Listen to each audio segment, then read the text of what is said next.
là c'est l'entrée de la piste cyclable. On voit le talus qu'il avait été mangé encore une fois, et puis ils avaient remis des pierres là où ça avait été. Parce qu'ils ont les traces, hein. Il y en a qui arrivent à passer. Hein. Plus tous les comiques qui manœuvrent ici pour faire demi-tour.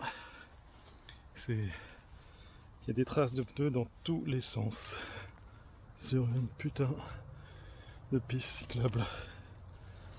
Et il y en a vraiment partout. Et puis de l'autre côté, pareil. Hein. Tous les. Et là, c'est.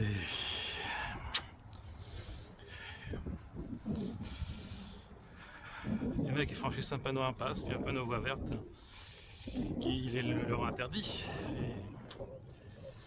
Et ils ont réduit la largeur quand ils ont refait la chaussée, parce que c'était bien caractérisé avant 2020.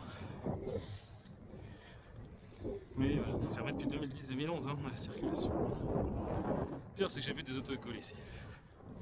Je me suis fait raser par des auto-écoles. Là. Et là c'est la bonne nouvelle. Du coup normalement c'est les dernières traces de voitures.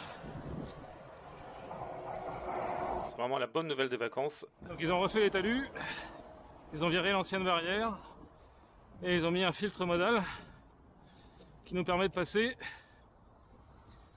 et c'est fini pour les glandus. Voilà, donc ils ont refait. Bon, on va voir l'espérance de vie du talus parce que de l'autre côté il a fallu il a été défoncé 2 fois à gauche, 1 fois à droite. Il a fallu qu'ils me rajoutent des pierres. Pierres qui ont été dégagées ce côté-là, côté gauche, dans ce sens, 1 fois. Ils ont dû le remettre. Voilà, parce qu'il y a des mongolitos et ils n'arrivent pas à comprendre que voie verte, voie exclusivement réservée au cycle et aux piétons, bah, ça veut dire qu'en voiture, t'as pas le droit quoi.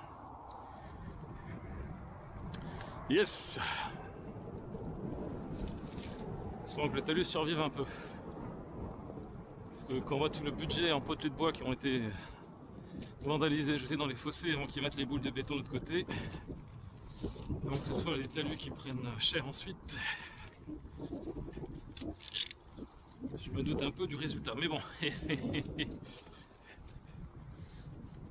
y a des comiques, une poignée de comiques là qui vont.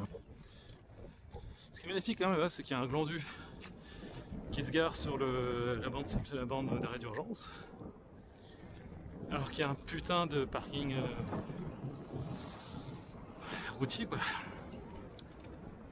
Non, c'était trop dur de rouler 100 mètres de plus.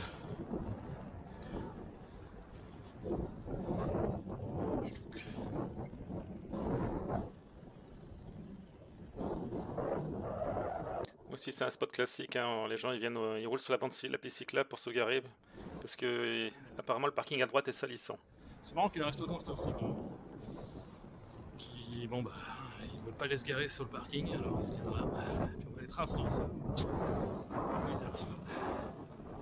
Voilà, comme il y a le Google qui voilà, pour se garer. Ah, lui il est arrivé ici sans rouler ni sur la piste hein, ni sur le trottoir bien sûr. Et, plusieurs fois j'ai dialogué, ils me disent qu'ils sont obligés de rouler par la piste cyclable parce que ils peuvent pas venir se garer sur les espaces verts en montant parce qu'il y a une bordure. Donc ça abîme leurs pneus.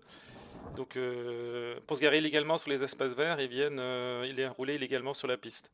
Parce que sur le parking là-bas, des fois il y a des gravillons qui sautent et qui abîment leur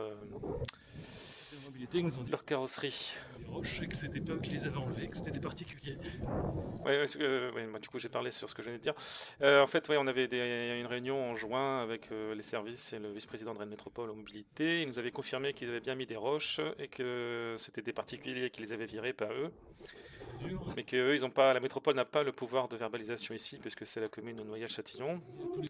Et tant que ni la police municipale de Noyal, ni la gendarmerie, la brigade de Noyal, tiens justement, ne verbalisent, eux, ils peuvent remettre des roches, mais elles vont disparaître à leur tour. Et donc ils voudraient que les autorités compétentes, hein, la police municipale de Noyal et la gendarmerie bougent un peu. Et la gendarmerie, ils ont dit qu'ils viendraient que si les automobilistes sont trop agressifs